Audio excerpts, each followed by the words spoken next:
Hello बच्चों, let's read the question. The question says name the stage of cell division where segregation of an independent pair of chromosome occurs. तो यहाँ पे question में हमको क्या दिया गया है? क्वेश्चन में दिया गया है कि जो इंडिपेंडेंट पेयर ऑफ क्रोमोसोम होता है वो सेल डिवीजन के किस स्टेज में सेग्रीगेट होता है. तो यहाँ पे पहले हम की कंसेप्ट क्या यूज करेंगे? क्रोमोसोम का. तो ये क्रोमोसोम क्या होता है?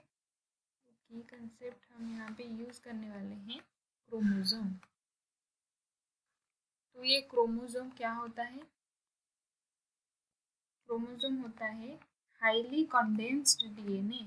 Highly condensed DNA. ये जो डीएनए होते हैं ये कैसे होते हैं? Larger in size. ये लार्ज साइज होते हैं. तो इनको एक सेल में लाने के लिए हमको क्या करना पड़ता है? कंडेंस्ड करना पड़ता है, जो कि हाईली कंडेंस्ड होता है. That is chromosome. तो क्रोमोसोम का स्ट्रक्चर कैसा होता है? क्रोमोसोम का स्ट्रक्चर होता है ऐसा. क्रोमोसोम का स्ट्रक्चर कुछ ऐसा होता है. वो एक्स टाइप के दिखते हैं. ठीक है. तो ये दोनों क्या होते हैं? ये दोनों इनके आर्म होते हैं.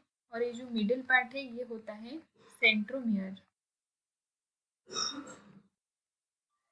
तो सेल डिवीजन कितने कितने टाइप के होते हैं? तो हमारे जो सेल के डिवीजन होते हैं वो दो टाइप के होते हैं. तो cell division is of two types. दो टाइप के सेल डिवीजन होते हैं. एक होते हैं माइटोसिस और नंबर 2 में होते हैं मेयोसिस. तो ये जो मेयोटिक डिवीजन होते हैं ये कितने टाइप के होते हैं? दो टाइप के. एक होते हैं मेयोसिस 1 एंड एक होते हैं मेयोसिस 2. तो मेयोसिस में क्या होता है? क्रोमोसोम का नंबर हाफ हो जाता है. क्रोमोसोम क्या हो जाते हैं? हाफ हो जाते हैं. तो यहाँ पे क्वेश्चन में दिया गया है कि कौन से सेल डिवीजन में independent pair of chromosome segregate होता है. तो हमारा जो मेयोटिक डिवीजन का जो कौन सा फेज होता है? दो फेज होता है, मेटाफेज, एनाफेज.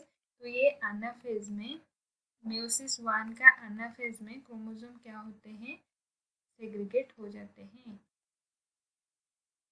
सेग्रीगेट होंगे ऐसे क्रोमोसोम सेग्रीगेट हो जाते हैं.